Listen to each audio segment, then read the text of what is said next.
salam sejahtera buat kita semua. Kita mengucap syukur kepada Tuhan oleh karena pertolongan Tuhan.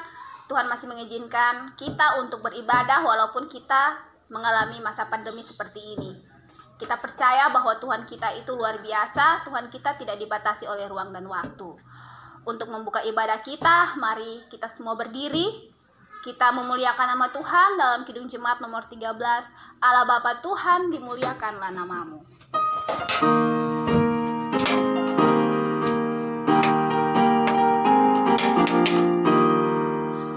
Allah Bapa Tuhan, dimuliakanlah namamu. Allah Bapa Tuhan, dimuliakanlah namamu. Langit bumi ciptaanmu, kami pun anak-anakmu. Datanglah dengan kasih-Mu. Kita berdoa. Tuhan Allah Bapa kami dalam kerajaan sorga, kami bersyukur Tuhan buat kesempatan ini di mana Tuhan masih mengizinkan kami untuk beribadah.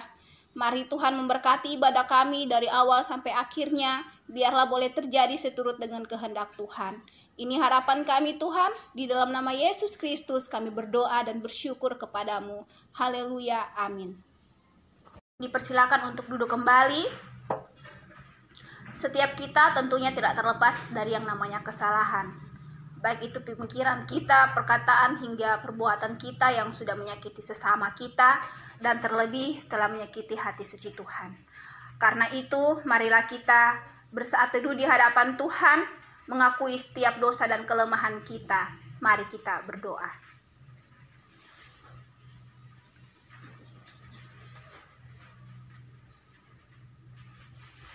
Tuhan, kami bersyukur untuk saat ini di mana Tuhan masih menyadarkan kami akan setiap kesalahan dan pelanggaran kami.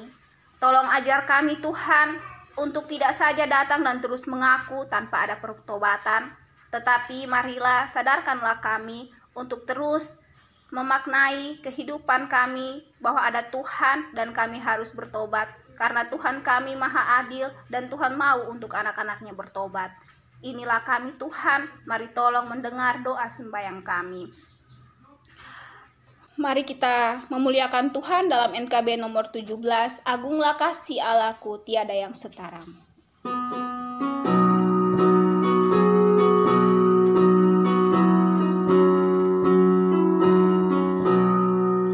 Agunglah kasih Allahku, tiada yang setaranya.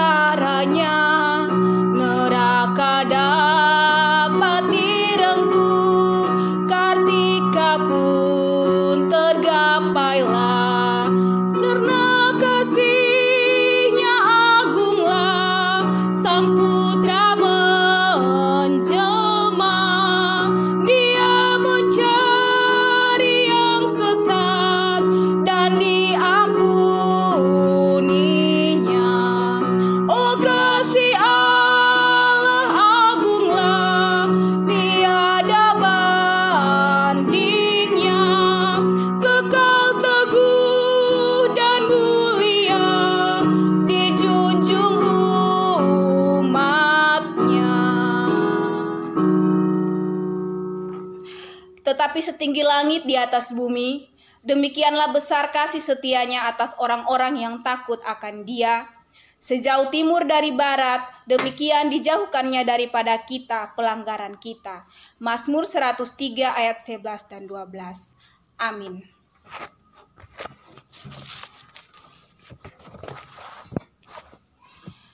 Kita akan mempersiapkan diri kita untuk mendengarkan kebenaran firman Tuhan yang akan dibawakan oleh hamba-Nya. Mari kita menyiapkan diri kita memuliakan nama Tuhan dalam Kidung Jemaat nomor 49. Firman Allah jayalah.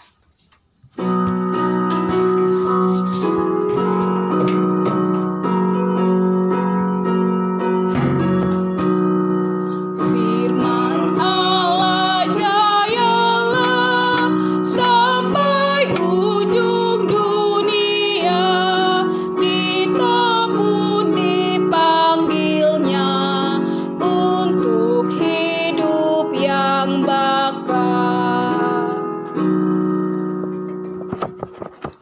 hambanya dipersilakan. Shalom saudara sekalian, kita bersyukur walaupun di dalam masa-masa sulit kita di dalam menghadapi virus corona, tapi Tuhan terus memberikan kita isi hati Tuhan melalui kebenaran firman Tuhan untuk kita terus dikuatkan di dalam iman kita sebagai orang-orang Kristen. Nah, sebelum kita mendengar firman Tuhan, saya mengajak kita semua ambil sikap doa dan kita akan meminta pertolongan Tuhan di dalam doa. Mari kita berdoa. Bapa di surga, kami bersyukur Tuhan terus berbicara kepada kami pada saat hari ini melalui kebenaran firman Tuhan. Kami bersyukur saat hari ini Tuhan terus masih berbelas kasihan untuk mau menyuarakan isi hati Tuhan melalui firman-firman yang terus diberitakan. Untuk itu Tuhan berkati pemberitaan firman pada saat ini, sehingga biarlah apapun firman yang disampaikan yang benar berasal daripada Tuhan itu boleh mengubah hidup kami, boleh meneguhkan iman kami, dan terus memberikan kami iman sebagai orang Kristen yang teguh di hadapan Tuhan. Terima kasih Tuhan, berkati hamba-Mu yang penuh keterbatasan ini juga yang Tuhan pakai di dalam menyampaikan firman Tuhan, sehingga biarlah Tuhan saja yang berbicara, bukan hamba yang berdosa, sehingga semakin banyak orang yang mengenal Tuhan melalui kebenaran firman yang disampaikan. Terima kasih banyak Bapa di surga, di dalam nama Tuhan kami Yesus Kristus kami sudah bersyukur dan berdoa kepada Bapa di surga. Amin. Saudara sekalian, kita akan membaca firman dari Efesus pasal 4 ayat yang ke-1 sampai ayat yang ke-16, namun fokus saya berada di dalam ayat 9 dan ayat yang ke-10. Sekali lagi kita akan membaca keseluruhan perikop yang pertama dari Efesus pasal 4 ayat 1 sampai 16, namun secara rinci nanti kita akan melihat dari Efesus pasal 4 ayat 9 dan 10. Saya akan membacakannya untuk kita semua. Efesus pasal 4 ayat 1 sampai 16, Lembaga Alkitab Indonesia memberi judul Kesatuan Jemaat dan Karunia yang Berbeda-beda. Sebab itu aku menasihatkan kamu, aku orang yang dipenjarakan karena Tuhan, supaya hidupmu sebagai orang-orang yang telah dipanggil berpadanan dengan panggilan itu. Hendaklah kamu selalu rendah hati, lemah lembut dan sabar. Tunjukkanlah kasihmu dalam hal saling membantu, dan berusahalah memelihara kesatuan roh Allah, roh oleh ikatan damai sejahtera, satu tubuh dan satu roh, sebagaimana kamu telah dipanggil kepada satu pengharapan yang terkandung dalam panggilanmu, satu Tuhan, satu iman, satu baptisan, satu Allah dan Bapa dari semua, Allah yang di atas semua dan oleh semua di dalam semua. Tetapi kepada kita masing-masing telah dianugerahkan kasih karunia menurut ukuran pemberian Kristus. Itulah sebabnya kata Nas, tatkala ia naik ke tempat tinggi, ia membawa tawanan-tawanan, ia memberikan pemberian-pemberian kepada manusia. Bukankah ia telah naik berarti bahwa ia juga telah turun ke bagian bumi yang paling bawah?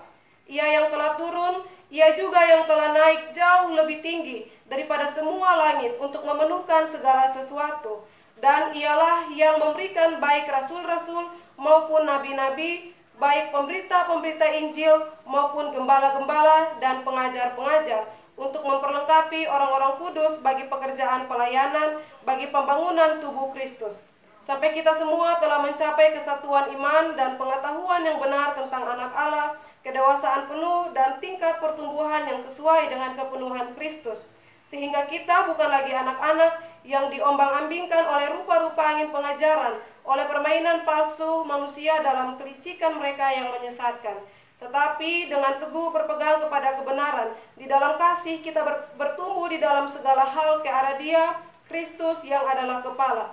Daripadanya lah seluruh tubuh yang rapi tersusun dan diikat menjadi satu oleh pelayanan semua bagiannya sesuai dengan kadar pekerjaan tiap-tiap anggota, menerima pertumbuhannya dan membangun dirinya di dalam kasih.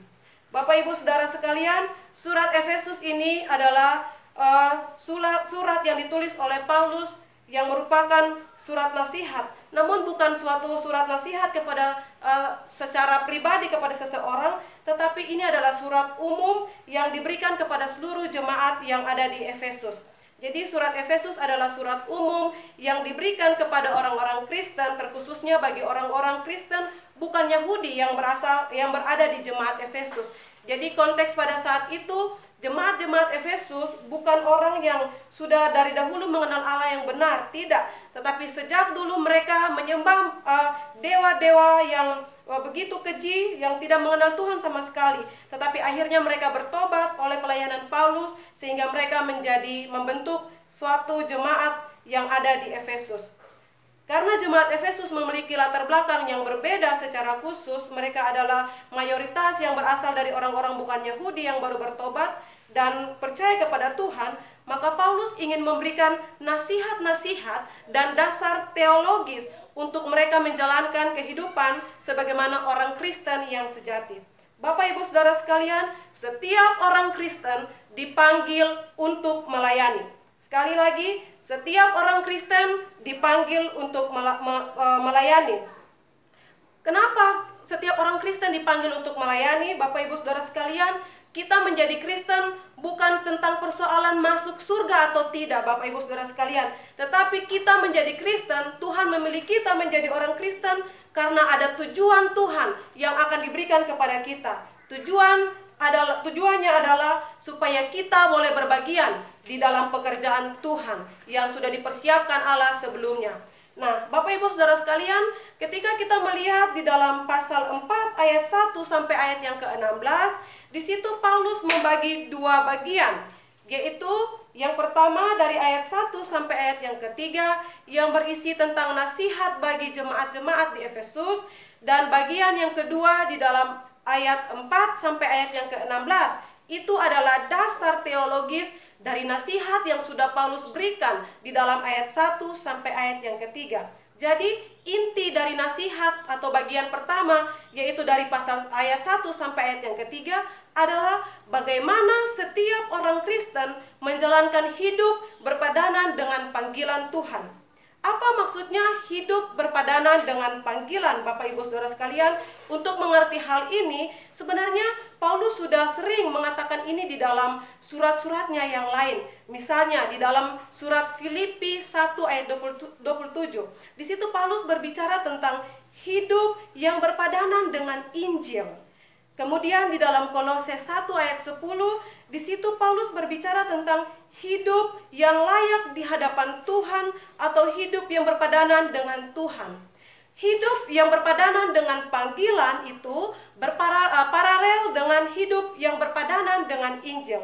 Jadi itu sebabnya jika Paulus menasihatkan untuk kita sebagai orang Kristen harus hidup berpadanan dengan panggilan kita menjadi orang Kristen, itu juga dapat kita mengerti sebagai kita orang Kristen harus hidup berpadanan dengan Injil yang sudah Tuhan berikan kepada kita melalui kebenaran firman Tuhan, melalui Alkitab yang sudah kita pegang setiap orang.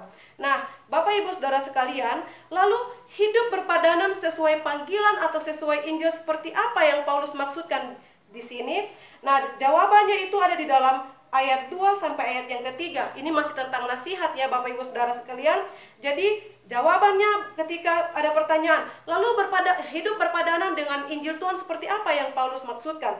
Di dalam ayat 2 sampai ayat yang ketiga, dengan jelas Paulus menjabarkan yaitu bahwa hendaklah kamu selalu rendah hati, lemah lembut dan sabar, tunjukkanlah kasihmu dan saling membantu. Nah, ini contoh-contoh hidup yang harus kita orang Kristen sebagai panggilan kita menjadi orang Kristen harus kita lakukan.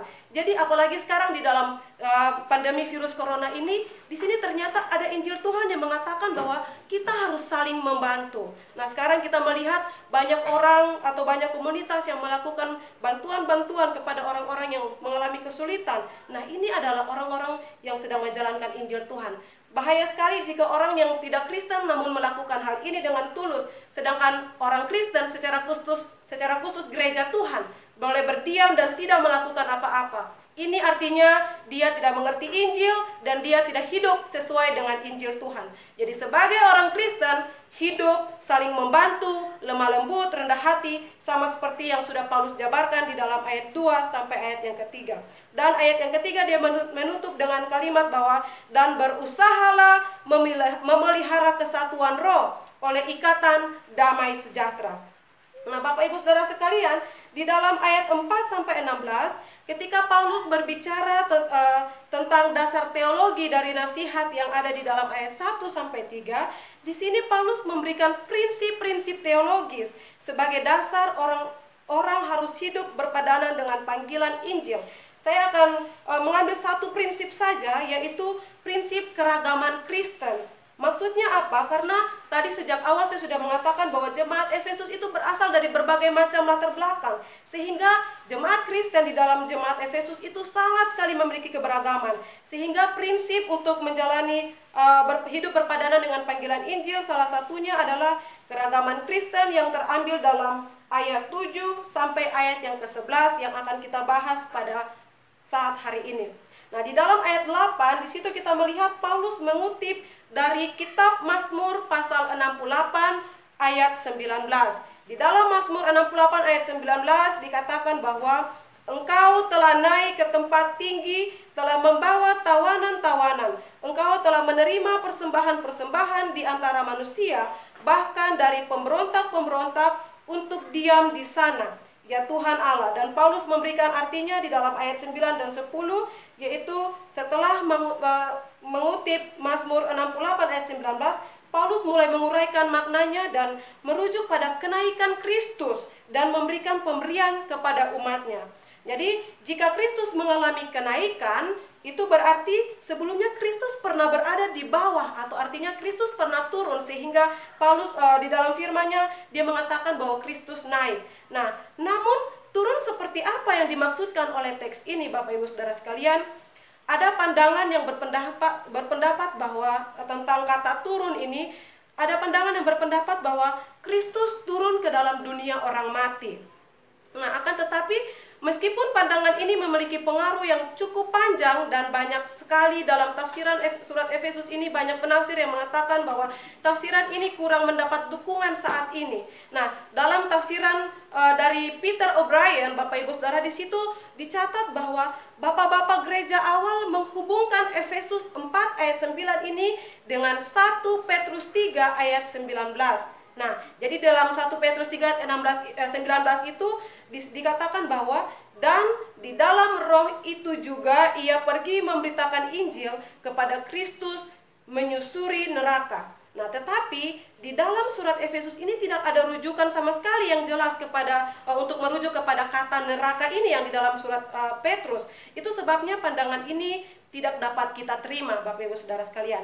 Nah, tetapi pandangan yang tepat dan yang dimaksudkan di dalam teks ini adalah Kristus yang naik dan yang sekarang berkuasa atas alam semesta, dan bahkan yang memberikan pemberian yang berbeda-beda kepada kita, yang sudah dikatakan di dalam ayat yang ke-7. Jadi adalah Tuhan yang sama yang sudah naik itu, yang pertama turun dalam inkarnasinya dan mati di kayu salib untuk menebus kita dari dosa.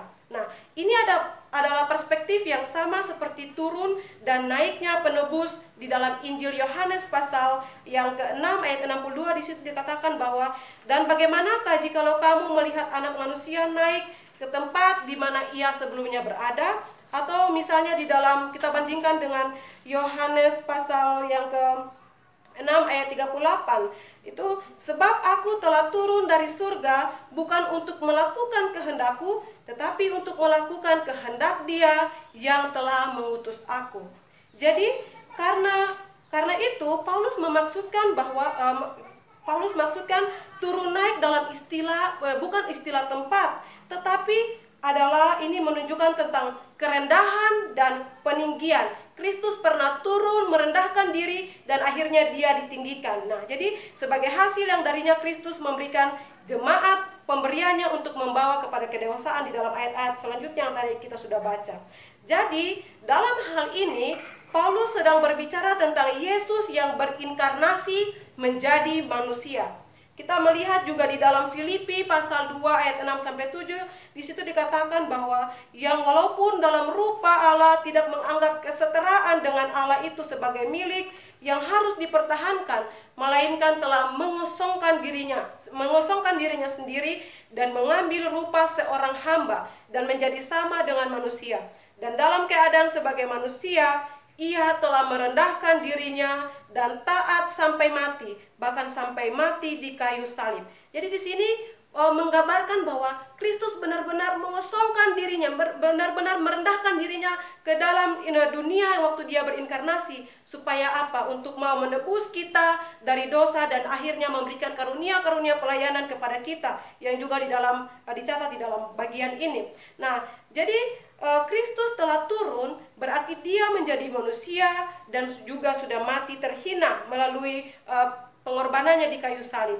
Nah, kemudian di dalam ayat 10 dikatakan, ia yang telah turun, ia juga yang telah naik jauh lebih tinggi daripada semua langit untuk memenuhkan segala sesuatu. Nah, Bapak Ibu Saudara sekalian, ini berbicara tentang kemenangan Kristus yang mulia dan final setelah kebangkitannya. Jadi ketika dia naik ke surga, dia sudah menjadi dikatakan bahwa sebagai raja duduk di sebelah kanan Allah Bapa yang Maha Kuasa dan memerintah dunia ini di dalam alam semesta ini. Jadi di dalam minggu-minggu ini juga kita sudah memperingati tentang hari kenaikan Tuhan Yesus.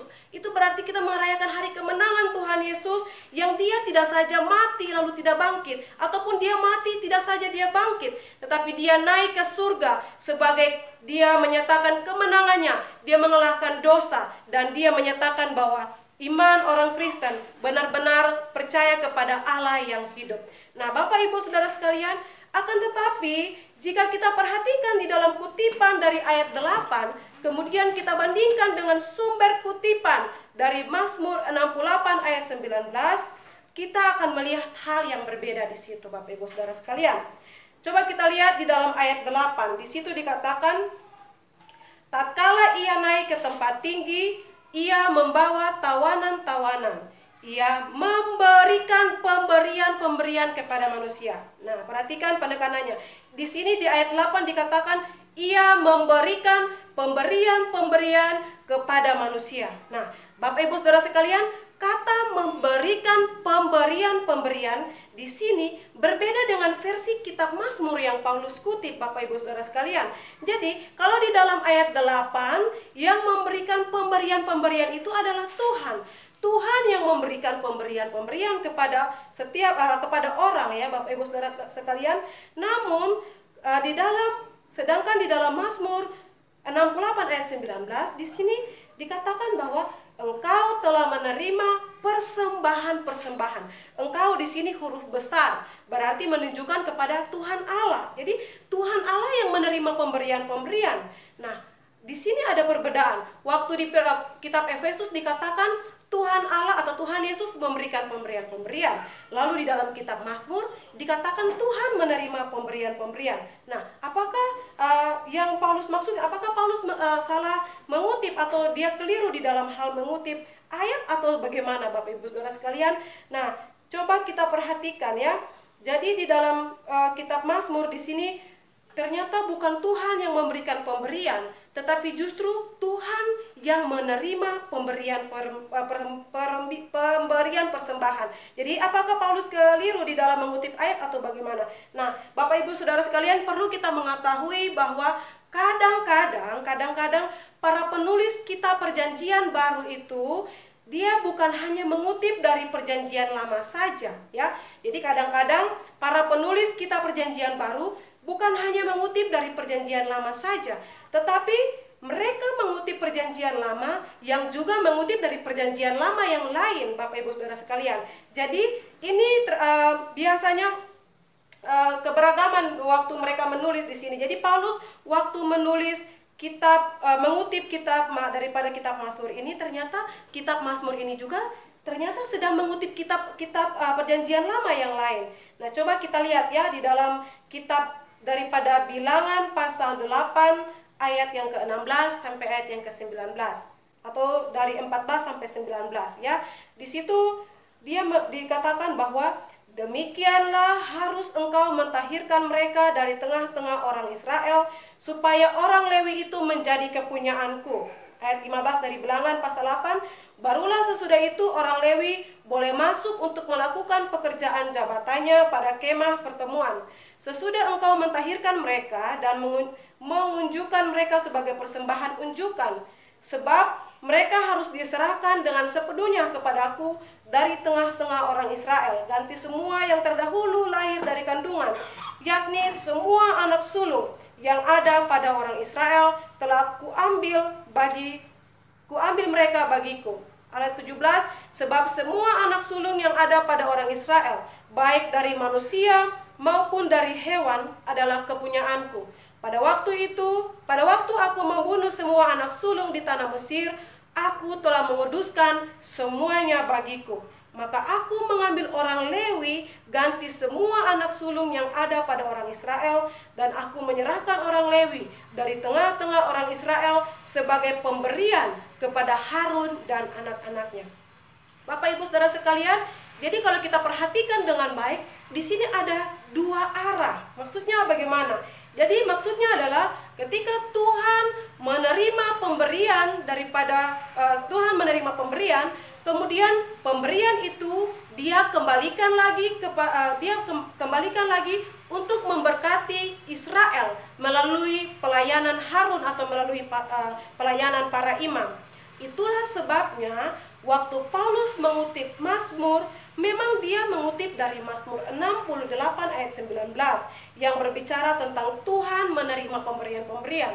Tetapi jika kita melihat dalam Bilangan pasal 8, maka di situ dengan jelas dikatakan bahwa bukan hanya Tuhan yang menerima pemberian, tetapi ketika pemberian itu diterima oleh Tuhan, Tuhan kembalikan kepada jemaatnya melalui pelayanan para imam.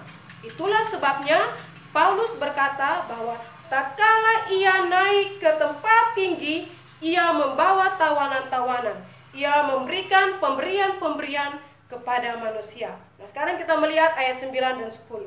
Jadi yang terpenting di sini bukan turunnya Tuhan ke dalam dunia. Maksudnya itu juga penting, tapi penekanannya di sini adalah ya Tuhan ketika sudah naik. Artinya bahwa apa? Artinya bahwa ketika Tuhan sudah naik ke surga atau ke tempat yang tertinggi ini, maka lalu karena dia naik atau sesudah dia naik, baru dia mulai memberikan karunia-karunia itu kepada jemaatnya untuk melayani.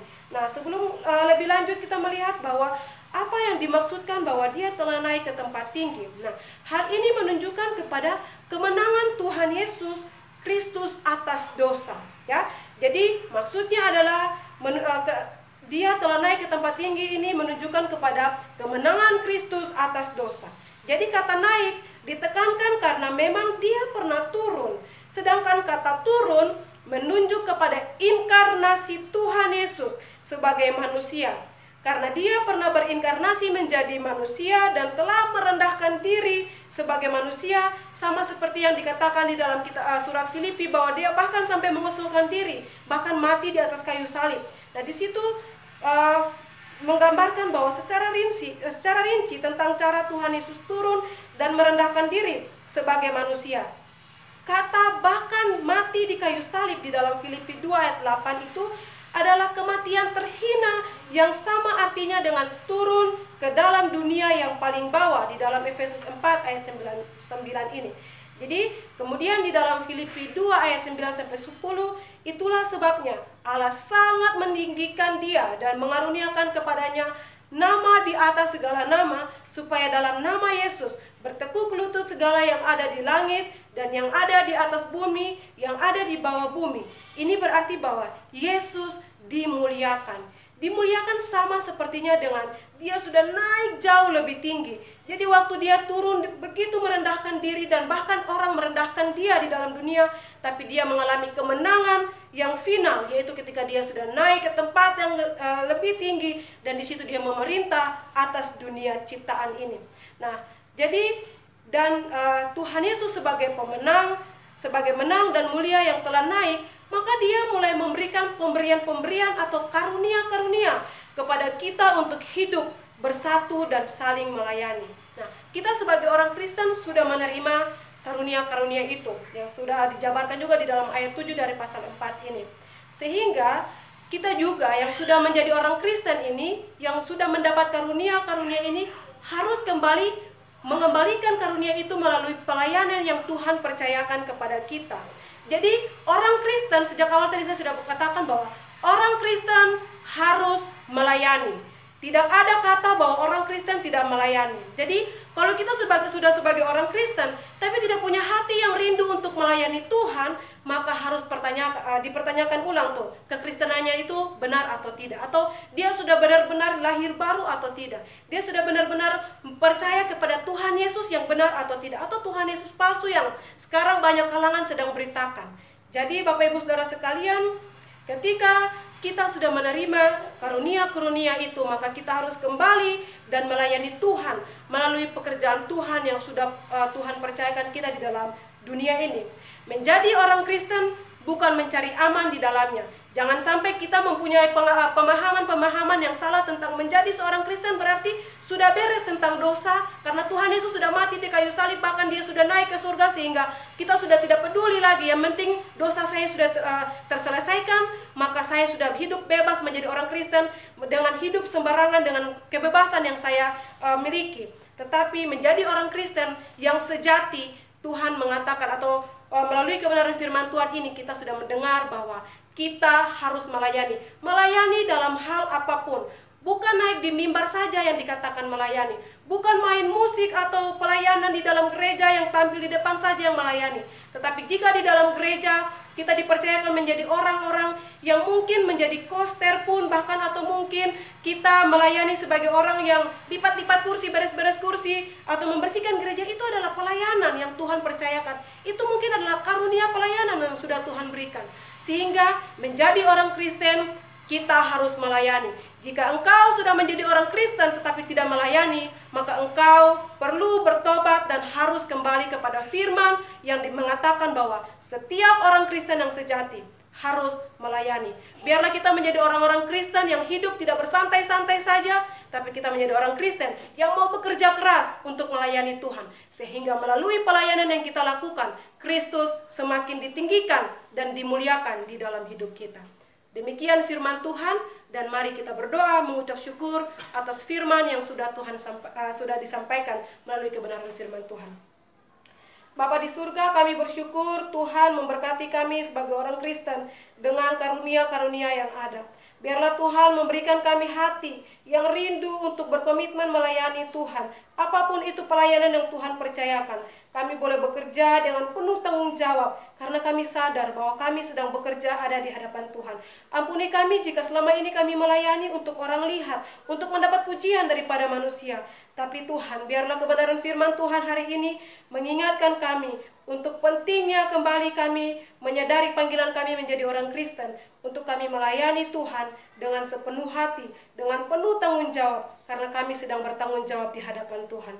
Terima kasih Tuhan, kami pada saat hari ini juga mau terus mendoakan bagi setiap pergumulan dunia yang saat ini sedang bersama-sama kami menggumulkan, yaitu bagaimana tentang penyebaran virus corona yang terus merajalela.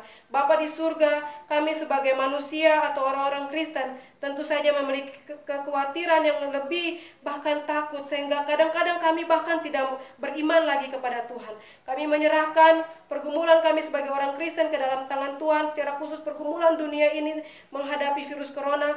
Kami memiliki iman yang teguh menghadapi kesulitan yang sedang alami ini. Biarlah Tuhan tolong sehingga setiap ahli-ahli yang sedang meneliti untuk boleh mendapat vaksin di dalam penanganan virus corona ini, sehingga Tuhan menganugerahkan anugerah bijaksana. Tuhan juga turun campur tangan sehingga penemuan vaksin boleh segera ditemukan, sehingga virus corona ini segera boleh ditangani. Bapa di surga, kami teringat kepada wakil-wakil Allah di dalam dunia ini, yaitu pemerintah kami.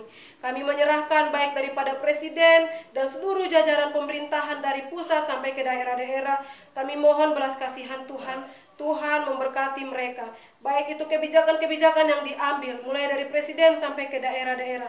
Kiranya ini boleh benar-benar sesuai dengan kehendak Tuhan, sehingga boleh ditangani dengan baik. Dan Tuhan juga kiranya menolong para tenaga medis yang terus menjadi garda terdepan untuk penanganan virus corona ini. Kiranya Tuhan berikan mereka kesehatan yang cukup, berikan mereka kekuatan dan juga hati yang boleh sungguh-sungguh melayani, sehingga melalui panggilan yang sudah mereka jalani ini, mereka boleh menangani setiap pasien yang terkena virus corona, sehingga mereka boleh mendapat penanganan yang baik dari para medis. Bapa di surga, berkati para dokter, berikan mereka kesehatan dan imun tubuh yang kuat juga, sehingga dalam penanganan ini mereka tidak gugur, tetapi mereka boleh menyelamatkan nyawa daripada setiap pasien-pasien yang ada. Kiranya Tuhan juga menolong setiap pasien yang terkena virus corona, sehingga mereka tidak putus asa, tetapi mereka terus bersemangat dan beriman kepada Tuhan, bahwa mereka akan sembuh ketika mereka terus beriman dan berdoa kepada Tuhan, dan mengikuti setiap saran-saran daripada dokter dan minum setiap obat yang diberikan. Untuk itu Tuhan, kiranya Tuhan berkati mereka, kuatkan dan hiburkan setiap keluarga mereka juga, berikan sukacita, mereka boleh mendukung setiap orang yang mereka kasihi yang sedang terkena virus corona ini. Bapa di surga, kami juga menyerahkan setiap keluarga daripada para korban virus corona ini Tuhan. Kami mengingat banyak sekali juga setiap saudara-saudara seiman kami yang mengalami korban, bahkan hamba-hamba Tuhan yang mengalami korban. Kami berdoa untuk keluarga mereka, biarlah Tuhan jangan biarkan mereka putus asa dan mau meninggalkan Tuhan, tapi melalui peristiwa iman ini Tuhan semakin meneguhkan iman mereka, sehingga walaupun di dalam masa sulit yang Tuhan izinkan mereka alami, tapi biarlah iman mereka terus bertumbuh kepada Tuhan. Terima kasih Tuhan. Kami juga menyerahkan untuk setiap masyarakat Indonesia. Biarlah kami memiliki hati yang bertanggung jawab untuk menjaga kesehatan kami masing-masing juga Bapa.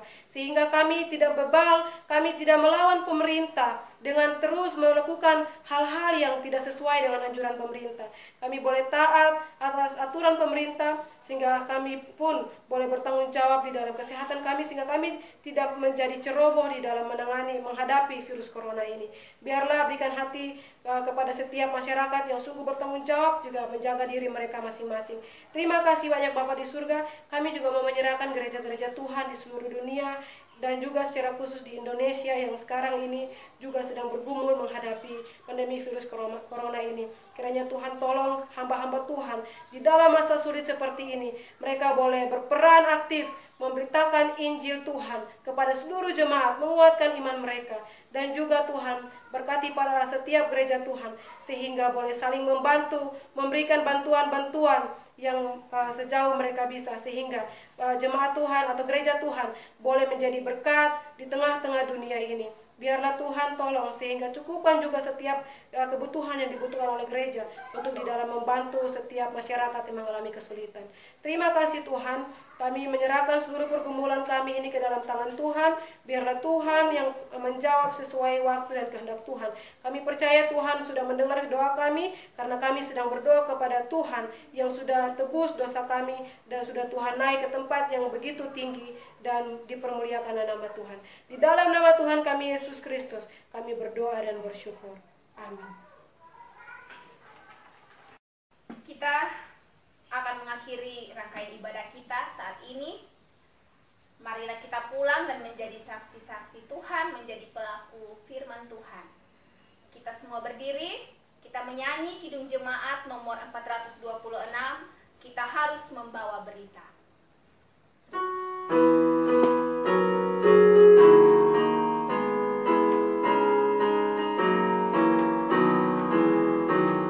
Damai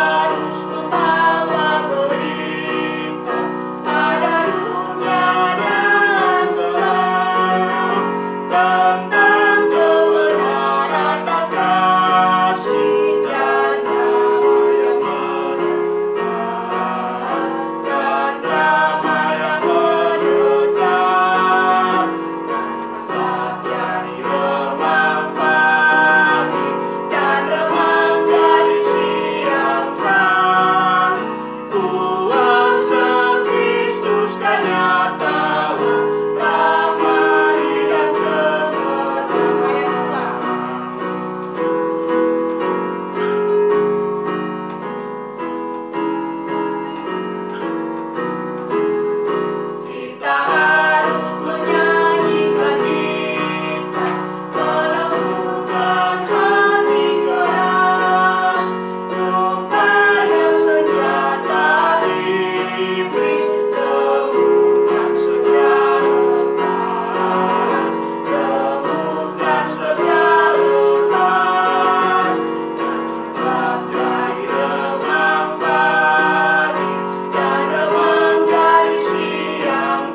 di mana kasih setia Tuhan boleh mengasihi kami dari ibadah kami.